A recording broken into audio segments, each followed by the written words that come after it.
कोल्हापुरात हिंदुत्ववादी संघटनेच्या कार्यकर्त्यांची पोलिसांनी केली धरपकड।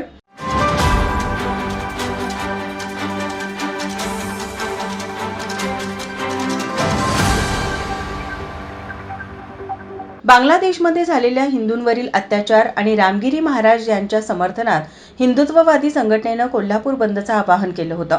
त्या पार्श्वभूमीवर आज सकाळपासून हिंदुत्ववादी संघटनेचे कार्यकर्ते छत्रपती शिवाजी महाराज चौकात जमायला सुरुवात झाली।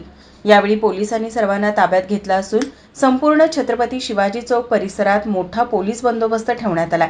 परिसरातील वातावरण शांततापूर्व आहे। यावेळी राज्य नियोजन मंडळाचे अध्यक्ष राजेश क्षीरसागर यांनी छत्रपती शिवाजी महाराजांना पुष्पहार घालत हिंदुत्ववादी संघटनेच्या कार्यकर्त्यांना ताब्यात घेतल्याचा निषेध व्यक्त केला।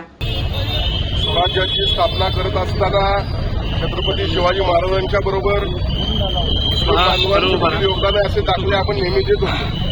त्याचबरोबर अफजल खान आणि औरंगजेबासारखे पुतळे काढल्याचे दाखले देखील आपण दिलेले आणि म्हणून आज गेल्या काही दिवसांमध्ये जे कट्टरपंथी मुस्लिमांचा रस्त्यावर उतरून जे काही या कोल्हापूर जिल्ह्यासह संपूर्ण देशभरामध्ये वागणं चाललेलं आहे याचा निषेध होणं देखील तेवढंच गरजेचं आहे आणि यासाठी हा बंद पुकारला होता। आपल्याला माहिती आहे 2 दिवसापूर्वी कलेक्टर ऑफिसमध्ये त्या ठिकाणी हिंदूंच्या विरोधात वाटेल ते नारे देण्यात आले आणि त्याला प्रतिसाद देखील मिळाला आणि म्हणून हिंदुत्ववादी संघटनेच्या वतीनं या ठिकाणी बंदचं आज आयोजन केलं होतं।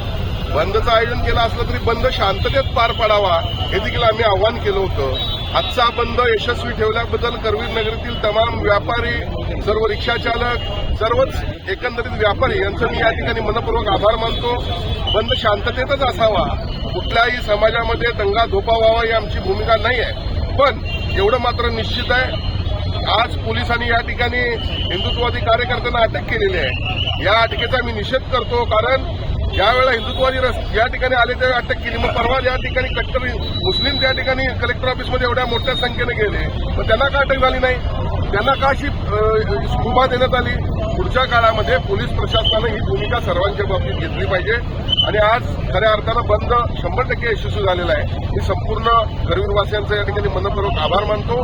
यामध्ये प्रथम जी गोष्ट आहे ती लव जिहाद होत असेल तर जसं तुम्ही तुमच्या मशिदी आणि दर्ग्यामधून मतदान कोणाला करावं हे सांगताना सर्व लोक ऐकतात, मग तसंच तुमच्या मशीद आणि दर्ग्यामधून मुस्लिम मुलींच्या बाबतीत तुम्ही का सांगत नाही? या गोष्टीमुळे ते निर्माण होतं, ती गोष्ट बंद करा असं तुमच्या समाजातील लोकांना तुम्ही सांगा।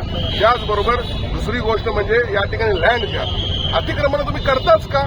ज्या गोष्टीमुळे दंगा होतो ती कामं तुम्ही करू नका असं त्यांना देखील त्यांच्या शिष्टमंडळानं सांगितलं आहे। मी आज देखील सांगतो सन्माननीय शिवसेना प्रमुख वंदनीय बाळासाहेब ठाकरे यांची आम्हाला शिकवण आहे की या देशावर प्रेम करणारा प्रत्येक व्यक्ती तो हिंदू असो मुस्लिम असो हा आमचा आहे, आम्ही कुणाला दुश्मन समजत नाही।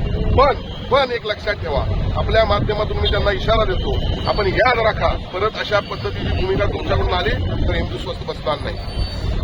माझा महाराष्ट्र न्यूज कोल्हापूर।